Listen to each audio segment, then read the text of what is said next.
Good afternoon. Thanks very much for the opportunity to introduce Dr. Zhao, who's a key member of the Heart Center and the Division of Cardiology mostly we're over on the pediatric side of the campus. This will be a slight pivot from some of the previous talks. Dr. Zhao joined us just last year from the University of Iowa, where he completed both his PhD and his postdoc. Mostly with a focus on applied mathematics and computational modeling. We were delighted to recruit him to UT Southwestern to assist us in our endeavors around advanced imaging, in particular MRI, and how we assess the use of MRI as a tool in the management of children, usually with complex congenital heart disease, but also other types of acquired heart disease.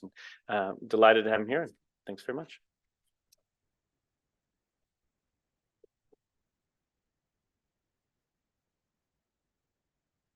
Okay, thank you. Thanks very much for Dr. Madison's introduction. So so as Dr. Madison mentioned, this talk might be a little bit different because it's on technical development and some thing about cardiac MRI. So congenital heart disease is one of the most common types of birth defects, and some of the congenital heart disease will be very complicated and they will require lifelong follow-up.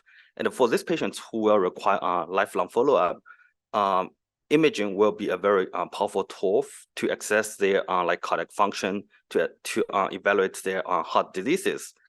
And right now we have like many imaging modalities for these patients. For example, the EKG, the ultrasound, and also the CT. But MRI is a very good tool for these patients because it's a golden standard for cardiac function, for example, the ejection fraction and etc. And we all know that MRI is good. This is because unlike CT, MRI is radiation free, and also it's non-invasive and it's painless, and also it can provide excellent soft tissue contrast, but this no free lunch. After mentioning all of this like good points, there must be a however. So however, MRI is far from enough. First of all, it's a very, very slow modality, and it takes a very long time to take the image. And also, especially for cardiopulmonary MRI, it's even more challenging. This is because unlike the neuroimaging, unlike the joint, it's a static imaging. It's always there. However, for the heart and the lung, it's always moving. So we are imaging the moving organ, and the heart beating is very fast. And how can we capture all of these like heart motions? All of this introduced lots of new challenges for cardiopulmonary MRI. And my lab is focusing on how can we overcome all of these challenges, and hopefully we can give like better options for these patients who will require lifelong follow-up. Okay, so the first technique that I want to introduce is so I'm not sure why this screen is black. I'm unable to see anything. You're fine.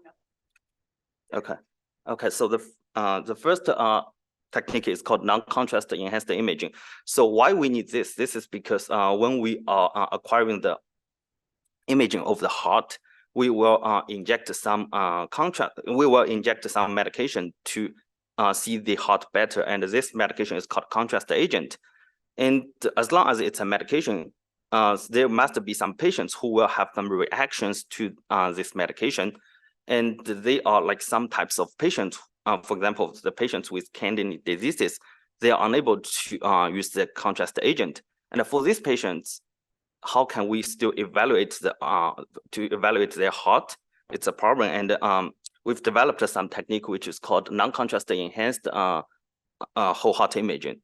So we've looked at like thousands of patients for their MRI, and we found that the biggest issue is from the fat. So usually in the MRI, fat will have very bright signal. This means that when you are looking at their heart imaging, you can see very bright signal.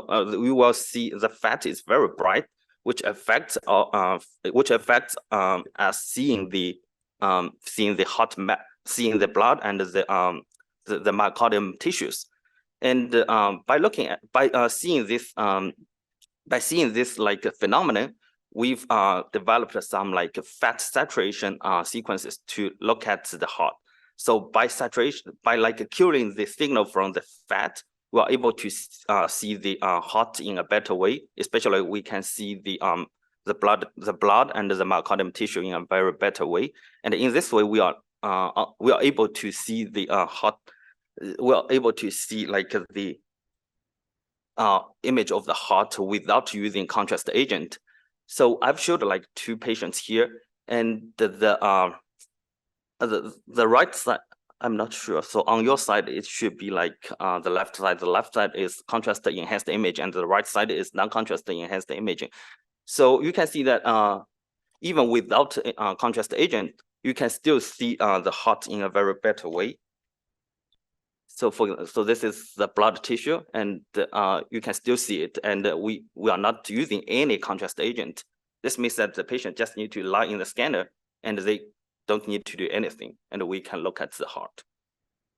And on the left side, so I'm not sure why the movie is not playing. Okay. Just a quick question. Is this essentially a Z-stack? So you're going from back to front? Is that your movement?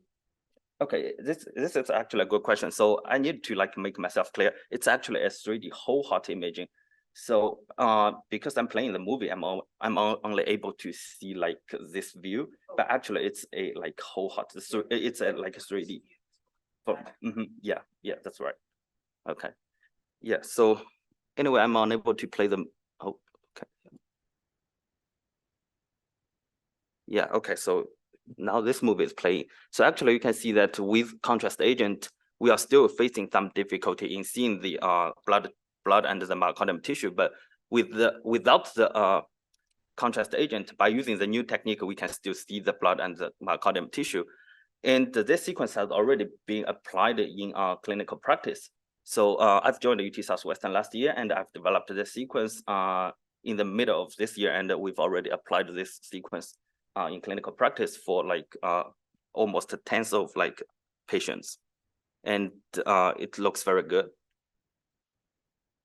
Okay, so the second thing is the fast whole heart imaging. So fast whole heart imaging is needed. This is because when you are when the patient needs like a surgery, we usually require computed tomography, angiography to evaluate the whole heart at the very beginning, and then we send the patients to the surgery to the surgeon, and they do the surgery. But CT is not radiation free, and the patients will be exposed to like radiation, and we don't have any like better choice. Like a few years ago, CT is like always the first line of choice. This is because CT is very fast, and the MRI is very slow. But the story is not true anymore, because by using like new techniques, we can also get the whole heart, the imaging of the heart in a very fast way. So like few years ago, if you want to acquire the whole heart imaging, it usually requires like 5 or 6 minutes using MRI, but for CT, it should be like a minute. And sometimes MRI also requires like cardiac gating. This is because the heart is always moving. And if we don't use any gating, there will be lots of like heart motion, and we're unable to see anything. So we have to use gating and other techniques. This will prolong the like the scan. So sometimes to acquire the whole heart imaging using MRI, it takes like 15 minutes. And this is very like it's not good. And we've developed some like new technique to speed up like the whole process. And the way to do so is change the way of data acquisition. So in MRI, usually we have like a whole like space, which you can think it as a black box, and you need to put data into the black box. So this is called data acquisition. And putting data into the black box is very slow because you need to put the points one by one. And by like a few years ago, the community introduced something called compressed sensing to speed up the acquisition. So you can skip some of the data in the black box and you can still get the image. And this can speed up the whole thing. And this technique is called compressed sensing. However, compressed sensing is still not good. It is not good enough because you can skip some of the data, but you still need to acquire most of the data. Otherwise, you will face lots of problems. And in our method, what we do is instead of like putting data one by one into the black box, we kind of change the trajectory of data putting. So we put the data at the very center because we found that the center of the black box is the most important part. So we put more data into the center part, and then we use some like non-Cartesian trajectory to putting data into the black box, meaning that we put the data in the center first and then follow some like designed curve to put data into the outside of the center. And this can further speed up the process. And we can by using this, we can acquire the whole heart imaging in 1 minute. So you can see that this is the whole heart imaging, and we can get this in just a minute. Okay, and like the CT, we can acquire the whole heart imaging in 1 minute, and it's radiation free. So this is a good thing. And we've also used this sequence as a supplementary tool for people who needs like cardiac surgery. So this is like a research sequence. It's not FDA approved. It's not FDA cleared. So we are unable to use this as a first line of care. We still choose CT, but we also acquire this data for as a supplementary imaging while they are doing the cardiac surgery. Okay, but so we are trying to push this one into a product. So in the future, we will use this as a first line of care. It might be possible, but not today. Of course, if it's not a product in the future, don't blame me, because what I'm saying today might not be true tomorrow. Okay. Yeah. Okay, and the third one is about like AI, so artificial intelligence. So right now everyone is talking about artificial intelligence, and it seems that everyone knows something about artificial intelligence, but not all about artificial intelligence. So I believe that most of you have used like ChatGPT, which is a big model for language processing. And for imaging processing, we are also able to use artificial intelligence. Especially for cardiopulmonary MI, we can use artificial intelligence to speed up most of the thing. Unlike brain imaging and joint imaging, they are static imaging, and we are able to collect lots of like training data. But for cardiac imaging, we are unable to collect training data. So we have to develop a new deep learning-based method, which is unsupervised method to speed up the speed up the acquisition, to speed up the reconstruction, so that we can get good images. Okay, so this is a method that I've developed when I was a postdoc, and this is a unsupervised learning for cardiopulmonary MI. So what we do is we use some method to let the MR scanner be a video recorder. This means that we let the patients lie in the scanner, and we press the button to say start scanning, and then it will become a video recorder. So it will record what's happening during this 5 minutes. And usually using classical method, it's impossible to process this. This is because the data is too large, and you are unable to process the data for 5 minutes in this time series. By using AI, we are able to see what's happening in this 5 minutes. So we acquire data for 5 minutes long, and we can see that the patient is breathing. We can see that the patient is moving his shoulder. This is because we inject some medication into his arm. And why do we need this? This is because that using MI, we are able to do some interventional surgery. Usually interventional radiology requires X-ray to do interventional surgery, but it's harmful for both the interventional cardiologist, the interventional radiologist, and the patients. This is because there are lots of radiations. And we, in our heart center, we have like a few interventional cardiologists. They are protected on their like upper body, but on their lower body, they are not protected. And we can see a big difference between the lower part and the upper part. This is because the radiation. And the MRI provide a like alternative for this method for solving this problem. This is because it's radiation free. And by using this like real-time imaging using AI, we are able to do interventional surgery. This is because you can see what's happening in real time. So this is the third line of direction. And the last thing is low field MRI. So this is what's happening in the future. So usually today's MRI has like a field strength of 1.5T, 3T, or even 7T.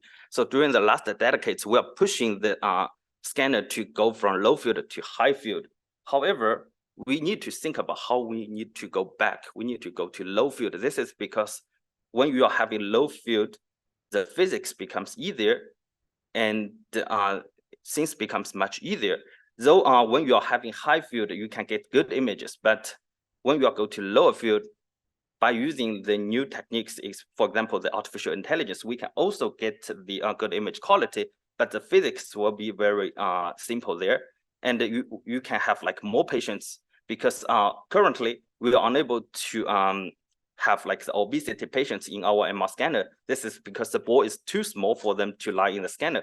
But when you have low field scanner, the ball can be bigger and the obesity patients can still go into the scanner.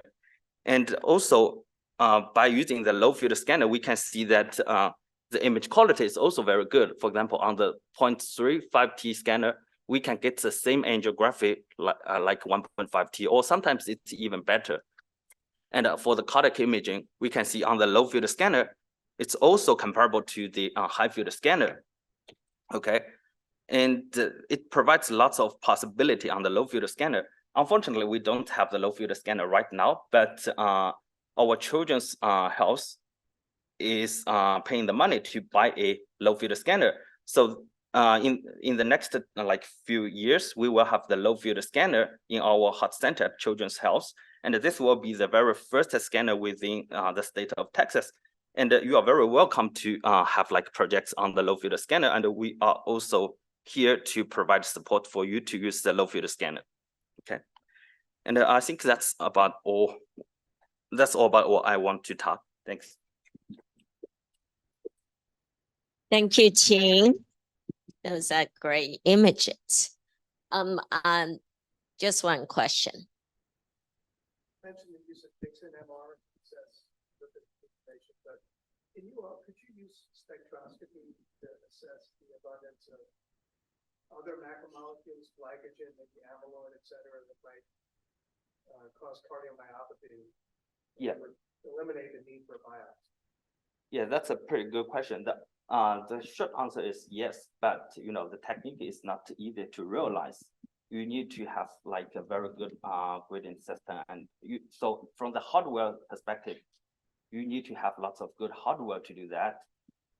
So usually on our like normal scanner, what you are saying is not so possible, but theoretical, what you are saying is possible. When we have like an ideal scanner, it's pretty possible.